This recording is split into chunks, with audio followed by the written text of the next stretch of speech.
Welcome everybody. Today I am joined by Mike Chang, co-founder of Six Pack Shortcuts and a successful entrepreneur who helped motivate, inspire, and educate over 4 million followers on YouTube. Now Mike has earned millions of dollars, bringing insane results and value to countless thousands of people around the world over the years. It's really rare to find someone who has mastered both health and wealth at the same time. So today I'm on a mission to explore that connection between physical health and financial freedom. And let's see if there's any overlap. Hey Mike, welcome man. How's it going, man? Good. Yeah, thanks for joining us today.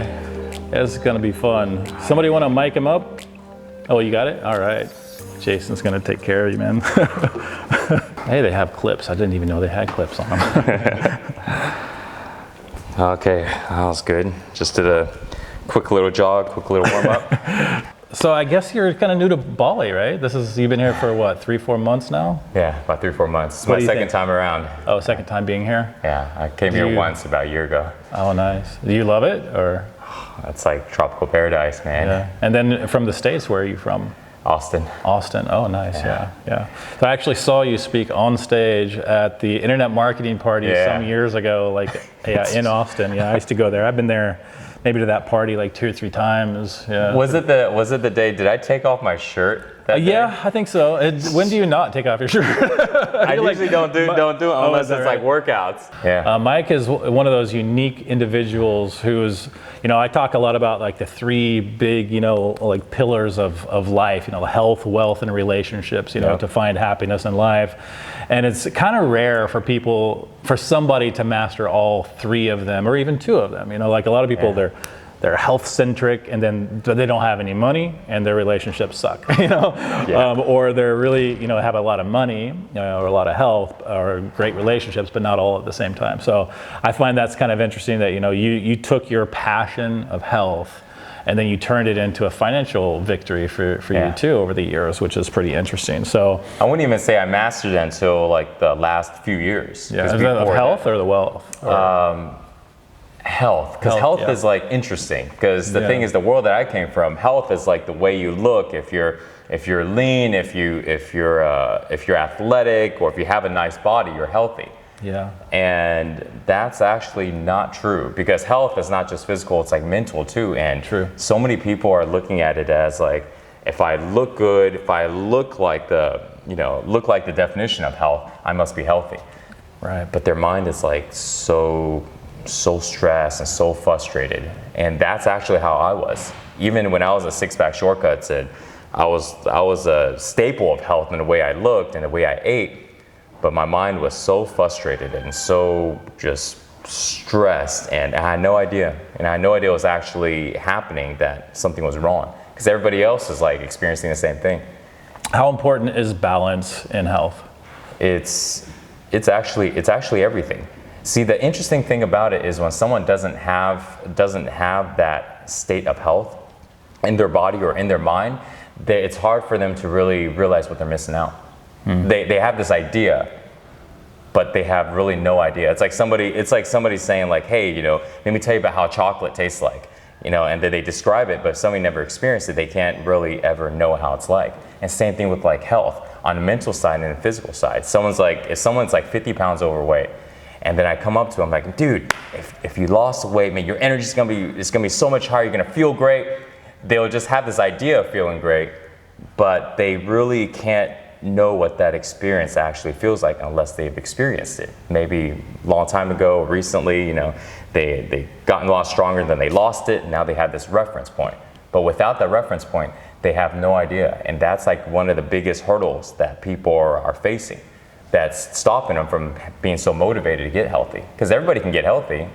That's just like making money. Yeah, you coach all these guys, like, follow my steps, do what I do, and you can do it. But what stops them from doing it is these, it's not being able to know what they're really missing out on. It's what I call just this reference point. Interesting.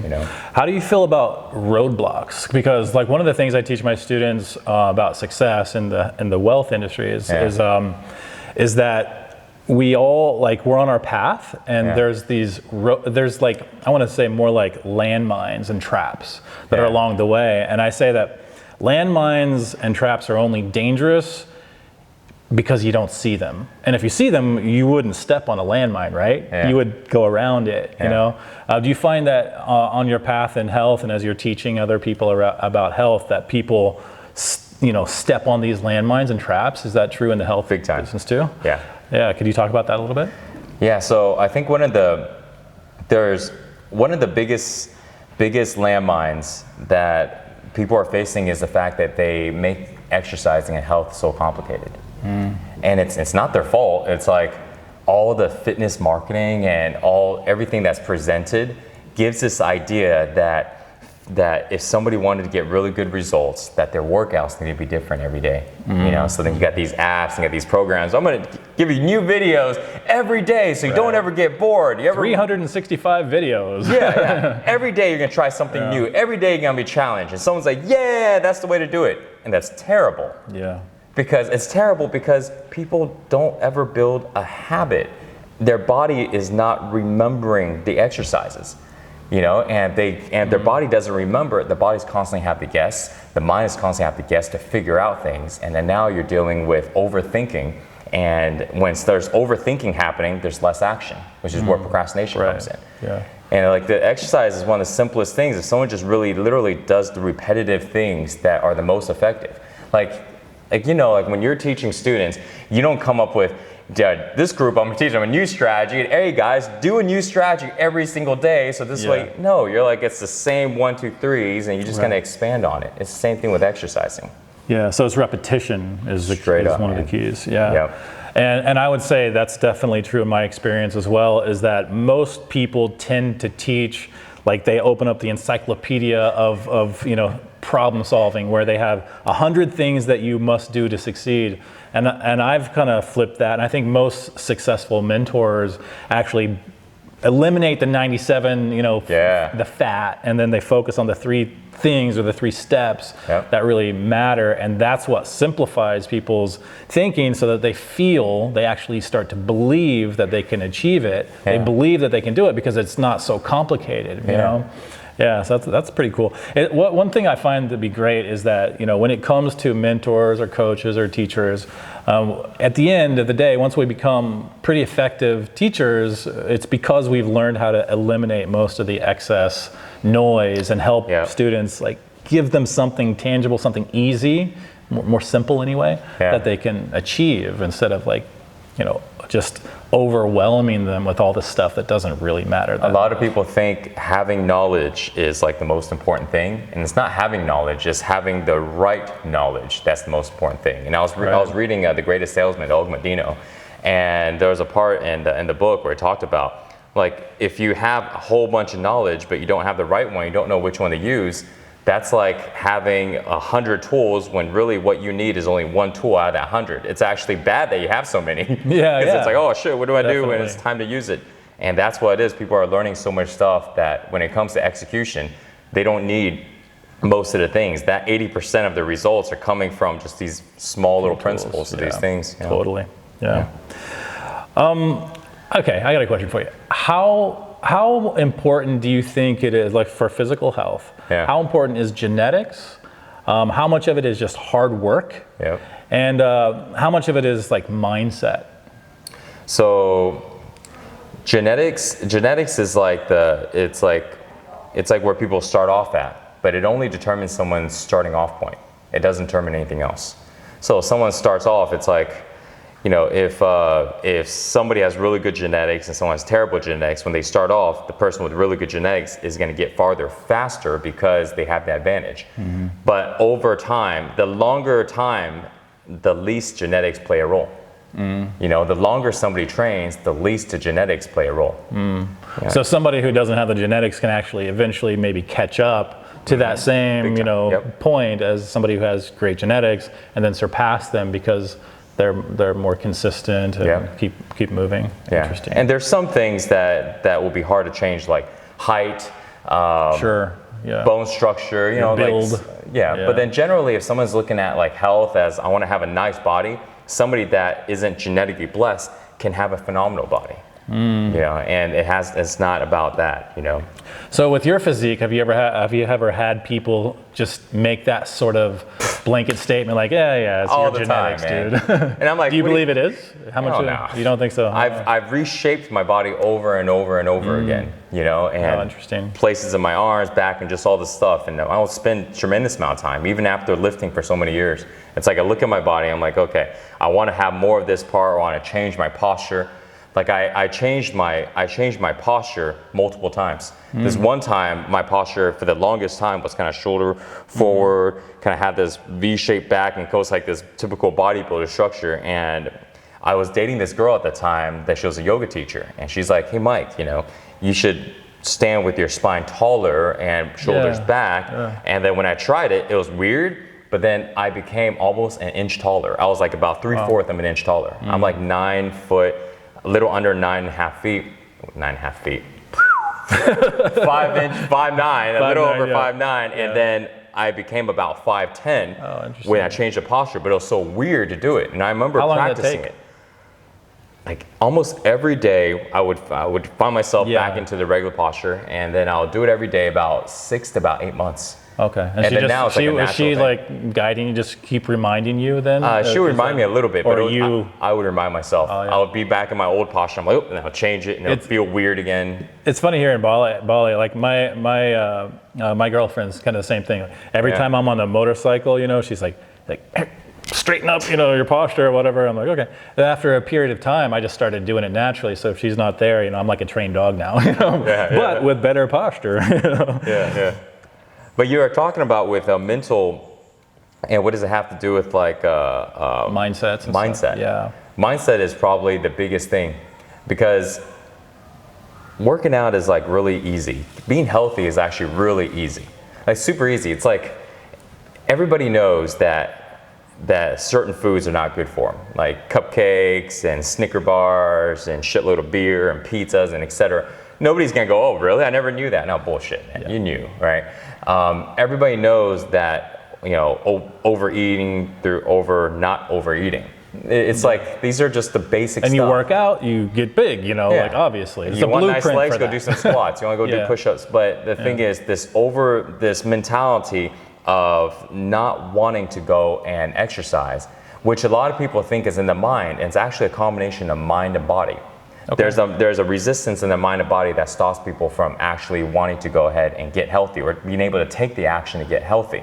And so therefore, the easiest things, the most effective things, that no matter if someone just close their eyes and type in fitness and just point to something, that whatever information they're gonna find will help them get fit. You know, it's like that easy. That easy, yeah. But the reason why people don't do it is the actual thing that I help people understand, because that's the real seed to the problem. And it has to not just do with mindset, it has to do with the body. See, a lot of people don't really pay attention to the body. Even for somebody like me that's been training with my body my whole entire life, I started when I was 11. Up until 5 years ago, I actually wasn't very connected to the energy in my body, the nervous system in my body. I was connected to muscles, like, oh yeah, look in the mirror and do all this little jumping stuff. But I wasn't able to connect to the feeling inside of my body. And if I wasn't able to connect to the feeling inside of my body, then if we know, you know, through sales and marketing, that emotions play a huge thing in buying decisions and pretty much every decision, emotions. And it also includes with being healthy or taking action towards health and fitness. It's still emotions. And a lot of people's bodies are not used to the feeling of exercising, and their emotion, they have a negative emotion association to exercising. Oh, it's painful, it's sorrowful, it's something I don't feel good on. And so that by itself also prevents people from taking a really simple action that gets some results if they just did it. Yeah, one thing that I find really interesting, and I've been doing like these ice baths and stuff like this, sort of Wim Hof method, you know, and plunging in the ice and stuff. And some of the mantras that people in that space talk about, they're like, embrace the pain or embrace the discomfort. Yeah. And does that resonate with you? Does that Absolutely. something? Yeah. What's the value in embracing discomfort? Discomfort is the universal thing that stops people from growth on any level. No matter if someone's trying to be financially free, if somebody's trying to go ahead and have a better love relationship, more healthy, discomfort is the hurdle. You know, if it's or the bridge, like it's like, if you want to get somewhere towards success, you must cross this bridge. So if every time you come to a bridge, you say, oh, that's a scary bridge, then you're never going to get across, you know, the chasm over to wherever it is that you want to get to. Yeah. So I always look at it like that too. That discomfort is a thing to celebrate, you know, because like, ooh, this means that I get to grow now, I get to change, you know, I actually have the opportunity now, you know, to you know, go up against it and you know, cross that bridge and so the resiliency, you know, towards discomfort and towards stress, but not in the way that a lot of people are currently doing it. Like people will say like, okay, I can handle discomfort like I can handle stress. That means I'm really stressed. Yeah. It's okay, man. Fuck, just keep going, right? I can handle it. No, stop, I got it. And they're like just trucking through, breaking through things. And that's not actually what I mean by resiliency. What I mean by resiliency is the ability for all the stress to be knocking on our door and for us to be in peace and calmness. Yeah. That's resiliency. And this is perception, right? Yeah. So it's perception. Or like having like pain, like oh, like there's pain. Oh, I can feel this, but there's resiliency to the impact. Yeah. So you're not like I'm in such painful, but I'm gonna take it. Yeah. No, like.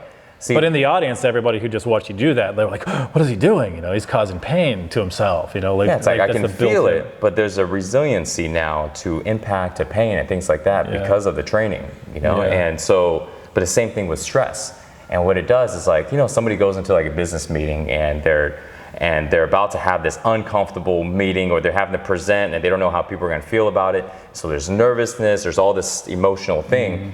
But when they build a resiliency to this stress or to this worrisome negative emotion, then what just happens is they just basically aren't feeling those. Like people are looking at them that way. They're telling them, I don't like this, all this stuff, and they feel okay. They are not. It's not that they're super worried and they're trying to deal with it. They're just not worried at all. Right. And so there's this situation that's creating these negative emotions, creating these obstacles, creating this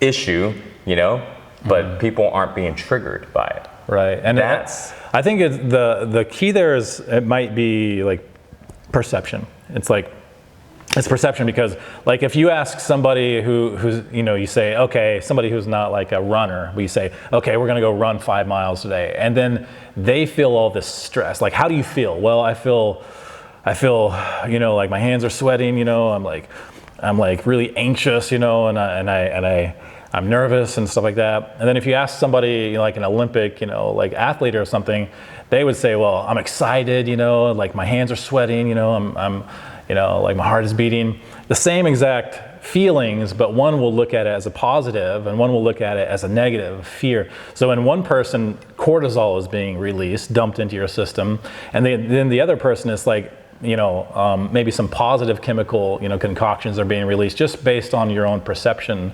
of pain, you know, or you know, however you look at it like that. And a lot of times it's not by choice. It's like programmed or what? Yeah, it's like programmed or it's trained. It's like telling somebody to it's like just stay calm.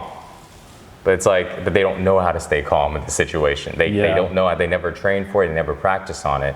How do you become good at that? Is that like, are there techniques and stuff for doing that, or is it more just mindset where you're just saying stop looking at, you know, stop using negative words, you know, to associate with the discomfort and start thinking of it more as a positive, like, good, you know, I get to go work out because that means that's the bridge over to like being healthy, you know, or, you know, I can step out of my comfort zone, you know, in my business, you know, and that's the bridge, you know, yeah, it's uncomfortable, but that's a great thing, you know, and then that mindset starts to trigger positive, you know, chemical, you know, releases in the body because of how you perceive it, how you look at it. I would say it's twofold, because the body and mind is like a feedback loop. The mind affects the body affects the mind. So on the body side, we teach the body how to let go of tension.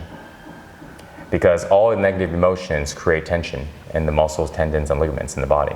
And so anytime when someone's experiencing some type of stress, anger, frustration, anything that they don't want to feel, the body's responding with tension. Right. And so the way to offset it, is not to go ahead and change everybody around, change the environment, move over here to all this, like that's what people do. Complicated stuff. They change all the stuff on the outside so this way they don't feel bad, but no, it's not that, because you can't control everything on the outside. Now you get into these people that are constantly trying to control everything. It's too much work. Impossible. Yeah, and it's just, it's not a good way to live. The way to do it is to not get triggered, and the way to not get triggered is to get rid of the tension in the body. So this way we don't have to feel those emotions that are constantly coming up, because all these emotions are getting stored. Anytime when someone's experiencing these negative emotions, it gets stored in the body. So when we relax the body, we're literally letting go of all the accumulated negative emotions and all the traumas and all the fears and the pains and stuff from however old somebody is, and we're letting go of it in the body. And so the body is literally not feeling stress when there is a hence stressful situation. The body is not feeling angry when somebody is blaming you for something you didn't do. So is this something that could happen to a person even without them being aware that it's happening? Like just through daily meditation, for example, or something, that you're unconsciously releasing that tension, or you must like consciously release it? The way they can unconsciously do it, they'd have to be able to have done it for so long that it's like somebody is like unconsciously driving. I didn't realize I was driving. I'm autonomous there. sort of. Or I didn't realize I'm just kind of walking. I didn't even pay attention to walking. I didn't pay attention to washing dishes or folding laundry. So I'm at ease all the time and I don't even know it. Yeah. So somebody would have to practice it a lot to get to where the body is able to do the things without the mind even thinking. But until then, somebody needs to be very, very aware of doing this. So what is the thing that they would do? Is this meditation? Is that what you're talking about? Or is it some other sort of practice? So there's actually a lot of practice. Meditation, yoga, breath work, qigong, tai chi, breath Is this massage. something where you set an intention when you're doing it? Setting this intention to like ease your body, to relax, and that kind of thing? Or is it something more specific? No, there has to be an intention. Unless the body knows how to do it. But most of the time people don't know how to do it, so there has to be an intention. And with the intention, they still can't do it, but then at least they're trying now. They're making progress toward it. So and this is so could you explain sort of like in your experience, what is that process, that's a daily process that somebody could go through to sort of like release that tension in the body? So somebody would ultimately, there's a lot of practices, and I used to do all these different practices, and they all work in different ways. So no matter what somebody would need to do is every morning when they wake up, they need to have a daily morning practice, no matter if it's only 5 or 7 minutes or if it's an hour long, whatever somebody can get in, they should get in.